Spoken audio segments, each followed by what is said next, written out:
은혜와 사랑이 충만하신 하나님, 오늘도 우리가 주님 앞에 나아가 그 은혜와 사랑을 갈망합니다. 간구합니다. 각 사람에게 임자해 주셔서 말씀하여 주시고 그 말씀 가운데서 오늘도 주님의 형상으로 빚어지는 은혜가 있게 도와주시옵소서. 예수님의 이름으로 기도 올려드립니다. 아멘.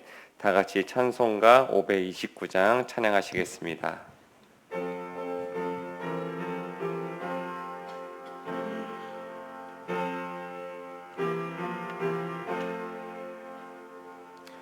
온유한 주님의 음성 내 귀에 속삭이네. 내 마음 문을 두드리니 곧 주님을 영접하라. 피하지 말라. 피하지 말라. 우리가 곁길로 피해도 마음속에 오시리. 심판날 당할 때 주님을 너 맞을 준비해. 마음속에 주님을 영접하라. 주 영접하라. 주님의 은혜를 받고 너 주를 영접하라. 마음을 활짝 열어놓고 너 주님을 영접하라. 피하지 말라. 피하지 말라. 우리가 곁길로 피해도 마음속에 오시리. 심판날 당할 때 주님을 너 맞을 준비해. 마음속에 주님을 영접하라. 주 영접하라. 아멘. 이 시간 다 같이 기도하실 때 이경숙 권사님 기도 인도해 주시겠습니다. 무더위와 장마로 인하여 불편하고 어려움을 겪으면서도 그 속에서 주님의 사랑을 느끼게 하시니 감사합니다. 아멘. 늘 하나님의 말씀을 기억하며 살아갈 수 있도록 도와주시옵소서. 때론 지치고 상처로 얼룩진 마음을 낙심하고 포기하지 않고 하나님의 사랑으로 헤쳐나갈 수 있도록 믿음 주시길 원합니다. 아멘. 여름에 진행되는 모든 사역들이 참여하는 주의 자녀들의 삶에 믿음의 밑거름이 되어 아름다운 그리스도인이 될수록 주님 도와주시옵소서. 아멘. 말씀을 전하시는 송시현 목사님 피곤치 않도록 주님 붙잡아 주시고 듣는 저희에겐 은혜의 말씀이 되게 하여 주시옵소서. 아멘. 원치 않는 질병으로 아파하는 주의 자녀들에게 자비와 긍휼을 베풀어 주시사 건강을 회복할 수 있기를 간절히 기도합니다. 오늘도 우리의 생사화복을 주관하시는 예수님의 이름으로 기도드립니다. 아멘. 오늘 우리가 같이 보실 말씀은 에레미야 36장 20절에서 32절의 말씀입니다. 한 절씩 교독한 후에 마지막 절 같이 읽겠습니다. 그들이 두루마리를 서기관 엘리사마의 방에 두고 뜰에 들어가 왕께 나아가서 이 모든 말을 왕의 귀에 아르니 왕이 여우디를 보내어 두루마리를 가져오게 하매 여우디가 서기관 엘리사마의 방에서 가져다가 왕과 왕의 곁에서 모든 고관의 귀에 낭독하니 그때는 9째 달이라. 왕이 겨울 궁전에 앉았고 그 앞에는 불피운 화로가 있더라. 여우디가 서너 쪽을 낭독하면 왕이 칼로 그것을 연하여 베어 화롯불에 던져서 두루마리를 모두 태웠더라. 왕과 그의 신하들이 이 모든 말을 듣고도 두려워하거나 자기들의 옷을 찢지 아니하였고 엘라단과 들라야와 그마랴가 왕께 두루마리를 불사르지 말도록 아뢰어도 왕이 듣지 아니하였으며 왕이 왕의 아들 여라무엘과 아스리의 아들 스라야와 압디엘의 아들 셀레마에게 명령하여 서기관 바룩과 선지자 예레미야를 잡으라 하였으나 여호와께서 그들을 숨기셨더라. 왕이 두루마리와 바룩이 예레미야의 입을 통해 기록한 말씀을 불사른 후에 여호와의 말씀이 예레미야에게 임하니라. 이르시되 너는 다시 다른 두루마리를 가지고 유다의 여호야긴 왕이 불살은 첫 두루마리의 모든 말을 기록하고 또 유다의 여호야긴 왕에 대하여 이와 같이 말하기를 여호와의 말씀에 내가 이 두루마리를 불사르며 말하기를 내가 어찌하여 바벨론의 왕이 반드시 와서 이 땅을 멸하고 사람과 짐승을 이 땅에서 없어지게 하리라 하는 말을 이 두루마리에 기록하였느냐 하도다. 그러므로 여호와께서 유다의 왕 여호야김에 대하여 이와 같이 말씀하시니라. 그에게 다윗의 왕위에 앉을 자가 없게 될 것이요 그의 시체는 버림을 당하여 낮에는 더위 밤에는 추위를 당하리라. 또 내가 그와 그의 자손과 신하들을 그들의 죄악으로 말미암아 벌할 것이라. 내가 일찍이 그들과 예루살렘 주민과 유다 사람에게 그 모든 재난을 내리리라 선포하였으나 그들이 듣지 아니하였느니라. 이에 예레미야가 다른 두루마리를 가져다가 네리야의 아들 서기관 바룩에게 주매 그가 유다의 여호야긴 왕이 불살은 책의 모든 말을 예레미야가 전하는 대로 기록하고 그 외에도 그 같은 말을 많이 더 하였더라. 아멘. 아멘. 오늘도 매일 기도에 오신 여러분들을 환영하고 축복하고 사랑합니다. 오늘도 주님의 은혜가 차고 넘치는 하루가 되길 바랍니다. 자녀를 키우시는 분들, 부모로서 자녀에게 가장 화가 나는 일이 있다고 한다면 무엇이 화가 나겠습니까? 내 자녀가 내가 원하는 것을 안 사줬을 때 화가 납니까? 내 자녀가 성적표를 받아왔는데 요즘 수미양가가 아니죠? D나 C나 F를 받아오면 화가 납니까? 또 아니면 우리 자녀가 아직 남자친구와 여자친구가 없고 아직 결혼을 안 해가지고 화가 나고 속상합니까? 물론 뭐 이런 것들이 다 이유가 되고 그런 일들이 화가 날 수도 있겠지만 가장 자녀에게 화가 나는 일은 아마 자녀가 부모를 무시할 때, 부모의 말을 못 들은 채 할 때, 그럴 때 좀 기분이 나쁘고 마음이 상하고 화가 날 것입니다. 자녀가 부모의 말을 무시하는 것만큼 자녀가 조금 내가 이제 배웠다고 해서 키가 컸다고 해서 나이를 먹었다고 해서 부모를 따돌릴 때 부모의 마음은 참 서글프고 힘듭니다. 자녀로서 마땅히 해야 할 태도가 있죠. 내가 성장했지만, 내가 많이 배웠지만, 또 내가 돈을 벌었지만 여전히 부모 앞에서는 자녀가 돼야 돼요. 그 말에 순종하고 그 말씀에 귀를 기울이고 부모가 힘이 연약하면 연약해질수록 더욱더 부모를 귀히 여겨야 하는 것이 자녀로서의 도리이지요. 부모와 자녀에게도 이처럼 가져야 할 태도와 자세가 있다고 한다면 창조주 하나님과 피조물 사이에서도 마찬가지로 가져야 할 태도와 모습이 있는 것이지요. 그런데 오늘 여호야김이 이 하나님의 말씀을 얼마나 처참하게 짓밟으며 하나님을 무시하며 하나님을 조롱하는지 그것을 보게 됩니다. 대부분의 왕들이 하나님을 불순종은 했지만 하나님의 말씀에 불순종은 했지만은 이렇게까지 하나님의 말씀을 짓밟고 만울히 여기는 사람이 있었을까요? 하나님의 말씀이 예레미야에게 전해지고 또한 그 말씀은 바룩을 통해서 다른 사람에게 이제 백성들과 고관들에게 선포되게 되고 또한 직접 바룩이 이 여호야김을 만나지는 않았지만은 두루마리의 말씀이 전해지게 됩니다. 이 두루마리의 말씀을 전해받은 이 왕의 모습의 태도는 어땠습니까? 건방진 것을 넘어서서 얼마나 악한지 모릅니다. 22절, 23절의 말씀 한번 같이 볼까요? 시작. 그때는 아홉째 달이라 왕이 겨울 궁전에 앉았고 그 앞에는 불피운 화로가 있더라. 여우디가 선호 쪽을 낭독하면 왕이 칼로 그것을 연하여 베어 화로 불에 던져져 두루마리를 모두 태웠더라. 말씀을 듣는 족족 여호야김이 달라 해가지고 그것을 찢어버리는 거예요. 찢을 수 없으니까 두꺼운 양피지니까 그것을 칼로 자기가 찢어가지고 버리는 장면이 불태우는 장면이 오늘 말씀에 기록된 장면인 것입니다. 하나님의 살아계심을 믿지 않거나 혹은 하나님을 자기 밑으로 보기 때문에 이러한 행동을 보이는 것이죠. 말씀이 나의 심기를 건드린다고, 말씀이 내가 원하는 말씀이 아니라고, 기분 나쁘다고 그것을 찢어서 불에 던지는 일을 하는 것이요, 하나님의 뜻을 외면하고 하나님에게 도전하는 것이죠.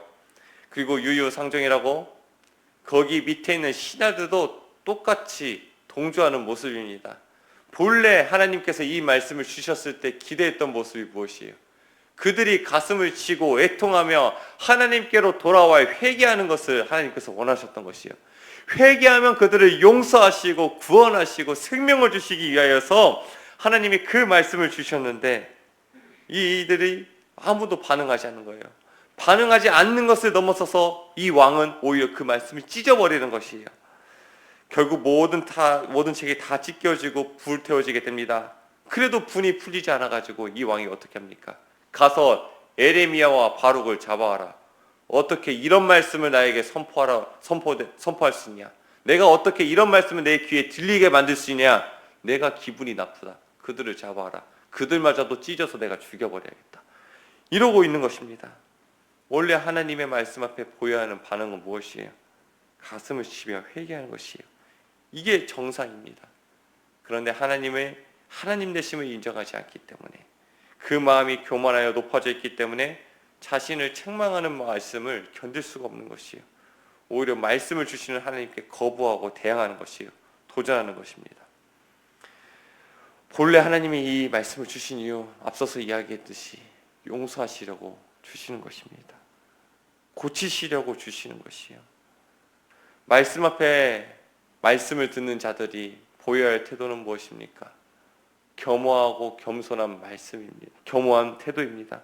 그 말씀이 어떠한 말씀이든 간에, 내게 불리하든 유리하든, 그 말씀이 축복이든 혹은 그 말씀이 저주이든 간에 그 말씀 앞에 겸허히 받아들이는 자는 회복을 얻고 용서함을 얻을 수 있습니다. 그런데 그 말씀 앞에 교만한 태도로 있는 자는 설령 그 말씀이 축복의 말씀이라고 할지라도 그의 삶에 그 말씀이 축복으로 임하지 않는 것이에요. 중요한 것이 무엇이에요? 그 말씀을 받아들이는 자의 태도와 모습인 것이에요. 겸허한 모습으로 있으면 그 말씀이 심판의 말씀이어도 구원받을 수 있는 것이에요. 히스기야 왕이 그러지 않았습니까? 하나님의 말씀이 너는 살지 못하리라 하였지만은 그가 굵은 배를 차고 하나님 앞에 겸손히 엎드렸을 때 하나님이 용서하시고 그를 회복시키시고 고치시는 것입니다. 우리에게 필요한 것이 무엇입니까? 우리의 마음에 굳은 것이 제거되는 것이에요. 우리의 마음에 필요한 것은 부드러운 마음입니다. 하나님의 말씀 앞에 부드럽은 마음으로 서 있는 자는 그 말씀 앞에서 생명을 얻는 줄 믿습니다. 우리 모두에게 그 마음이 있기를 축복합니다. 두루마리의 말씀은 찢겨지고 불태워졌지만은 하나님은 다시 두루마리의 말씀을 기록하라 명령하십니다. 그리고 기록된 말씀에는 이전에 하셨던 말씀뿐만이 아니라 새로운 말씀이 추가가 되는데 그 말씀이 무엇입니까? 하나님의 말씀을 만홀히 여긴 자, 하나님께 도전한 자, 그들을 심판하시겠다는 내용이 추가가 되는 것이에요. 28절의 말씀을 읽어볼까요? 시작. 너는 다시 다른 두루마리를 가지고 유다의 여호야김 왕이 불살은 첫 두루마리의 모든 말을 기록하고. 두루마리를 불태운다고 해서 하나님의 말씀이 사라집니까? 사람이 귀를 막고 있는다고 해서 하나님의 말씀이 선포되지 않는 것이 됩니까? 아니죠. 하나님께서 계획하시고 선포하신 말씀은 반드시 이루어지게 되어 있어요. 사람이 거부해도, 사람이 막어도 다 사라지지 않습니다. 그러니까 필요한 것이 무엇이에요? 순종하는 것밖에는 사람에게 남아있는 선택지가 없는 것이에요. 그런데 계속해서 거부하는 것이에요. 하나님이 다시 기록하라고 하는 이유는 무엇이냐? 하나님의 말씀은 결코 사라지지 않는다. 그것을 보여주시기 위하여 다시 기록하라고 명령하시는 것입니다. 그렇게 해서 이렇게 30절의 말씀은 이 여호야김에 대해, 하나님의 말씀에 귀를 닫았던 여호야김에 대해서 심판의 말씀이 선포됩니다. 어떻게 된다고 이야기합니까? 왕위가 끊기게 될 것이다. 그의 아들 여호야김을 이어서 왕위를 이어받기는 합니다. 근데 3개월 만에 끌려 내림을 당해요. 사실 세워지지 않은 거나 다름이 없죠. 그 뒤로는 계속해서 이 후손이 왕이 되는 역사가 없게 됩니다. 그리고 말씀에서 또 무엇을 이야기합니까? 그의 시체가 내팽개져 침을 당할 것이다. 유대 역사가 요세푸스에 의하면 바벨론이 3차 침공을 할 때 이 여호야김이 죽은 지 3개월이 되었을 때인데 그 시체를 무덤에 딱 끌어다가 길바닥에 내팽개쳐 놨다고 합니다. 하나님의 말씀대로 그대로 된 것이죠. 우리의 생각으로는 뭐 죽었는데 그것이 뭐 무슨 소용이냐, 아무렇지도 않지 않냐라고 생각할 수도 있겠지만, 고대 근동에서는 죽은 후에 무덤에 안치되지 않고 그냥 길바닥에 방치되거나 아니면 그 시체가 들짐승이나 새에게 찢기는 일을 가장 수치스러운 일로 여겼다고 합니다. 그러니까 여호야김이 가장 수치스러운 것을 맞이하게 된 것입니다. 하나님께서는 그 말씀을 거부한 자 가만히 내버려 두지 아니하시고 거기에 대한 대가를 치르게 하시는 것이죠. 그리고 하나님의 말씀을 거부하며 반항했던, 또 무시했고 조롱했던 이 여호야김뿐만이 아니라 또 누구도 심판을 받는다고 이야기합니까? 그들의 신하들도 내가 가만두지 않겠다. 말씀 앞에 반드시 보여야 할 태도를 보이지 않았던 자들, 그 마음이 냉랭하여서 그 말씀 앞에서 가슴을 치며 통곡하지 않았던 자들, 그들도 심판의 대상이다 이야기하는 것입니다. 여호야김이 면도칼로 말씀을 찍고 불태울 때 말렸던 세 사람을 제외한 모든 사람들에게 해당하는 말씀이겠지요. 동조했던 사람들, 그리고 자신은 중립이라고 하면서 그것을 그냥 묵묵히 지켜보았던 사람들, 그저 바라만 보았던 사람들, 다 심판받는다는 것이에요. 하나님의 말씀 앞에 반응하지 않는 것, 그것도 죄라고 하나님이 말씀하시는 것입니다. 이런 태도가 한 번만이 아닙니다. 31절의 말씀을 보니까 누차 몇 번 이야기했다는 것이에요. 계속 이야기했다는 것이에요. 그럼에도 반응하지 않았던 것, 말씀을 듣고 한 귀로 듣고 한 귀로 흘려보낸 것, 삶의 어떠한 변혁도 변화도 일으키지 않았던 것, 다 하나님께서 기억하시고 심판하시겠다 이야기하는 것입니다. 우리는 말씀 앞에 반응하는 자가 되어야 합니다. 말씀 앞에 겸허한 자세로 받아들이고 그 말씀 앞에 아멘으로 화답하고 말씀을 듣고 하나님을 찾고 하나님께 부르짖어야 되는 것이에요.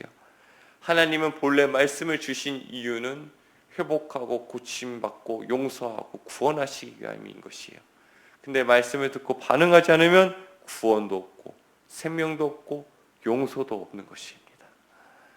우리 모두 하나님의 말씀을 듣고 행하며 그 말씀 앞에 반응하는 자가 되어야 됩니다. 우리가 예배에 출석하기 위해서 오는 거 아니지 않습니까? 그냥 설교 좋은 말씀 듣고 돌아가기 위해서 있는 것이 아닙니다. 결국 하나님 앞에 엎드리기 위하여서, 하나님을 찾고 부르짖기 위하여서 이 설교를 듣는 것이고 또한 하나님 앞에 나와 예배하는 것이에요. 우리의 의무는 무엇이에요? 예배 출석이 의무가 아니라 하나님을 찾고 두드리고 하나님을 만나는 것이 우리의 해야 할 마땅한 본분이라는 것이에요. 하나님이 그것을 원하고 계시는 것입니다. 우리 모두 말씀 앞에 반응하여 하나님께로 나아가기 바랍니다. 하나님께 부르짖고 하나님을 찾고 애통하는 마음으로, 가난한 마음으로 엎드림으로써 주의 은혜를 입는 우리 모두가 되기를 축복합니다. 다 같이 기도하시겠습니다. 하나님 아버지, 내 마음이 딱딱하게 굳어져 있고 냉랭하지는 않은지요. 주의 성령께서 이 시간 찾아와 주셔서 우리의 마음을 기경하여 주시고 우리의 마음이 다시 부드러운 마음을 얻게 하여 주시사 주의 말씀 앞에 눈물을 회복하고 애통하게 하시고 가난한 마음으로 주를 찾고 부르짖는 심령이 될 수 있도록 인도하여 주시옵소서. 그리하여 주님이 주시는 화해를 누리고 은혜를 누리고 생명을 누리고 회복을 누리고 구원을 누리는 모두가 될 수 있도록 인도하여 주시옵소서. 다시 한번 말씀 앞에 감격하게 하시고 구원의 기쁨을 누리는 우리 모든 빛과 소금의 지체들이 될 수 있도록 인도하여 주시옵소서. 아버지, 병중에 있는 성도들이 있습니다. 그들의 지침, 몸과 상한 마음을 주님께서 일으켜 세워주시고 주님의 못자국난 손길로 어루만져 주셔서 그 모든 것들이 회복되게 도와주시고 다시 일어서서 삶을 용기 있게 살아가며 하나님의 자녀답게 살아갈 수 있도록 인도하여 주시옵소서. 아버지, 오늘 하루 삶을 또한 살아가야 됩니다. 아버지, 여러 사람을 만나고 또한 여러 일들을 감당해야 되는데 그 모든 것들을 감당할 수 있는 지혜와 힘을 허락하여 주시고 하나님께서 앞서가 주셔서 우리에게 필요한 모든 것들을 공급하여 주시옵소서. 또한 우리가 사람을 만나고 세상을 살아갈 때 하나님 죄짓지 않게 하여 주시고 우리의 입술을 지키게 하여 주시고 온유하고 겸손한 마음으로서 하나님의 자녀들께 살아갈 수 있도록 또한 인도하여 주시옵소서. 아버지 하나님, 교회의 모든 여름 사역이 진행되는 것 가운데 하나님 인간의 열정과 지혜와 경험이 앞서지 않게 하여 주시고 하나님의 성령님의 인도하심에 따라서 그 모든 사역들이 아름답게 열매 맺을 수 있도록 인도하여 주시옵소서. 그렇게 하실 주님을 찬양하고 살아계신 예수님의 이름으로 기도 올려드립니다. 아멘.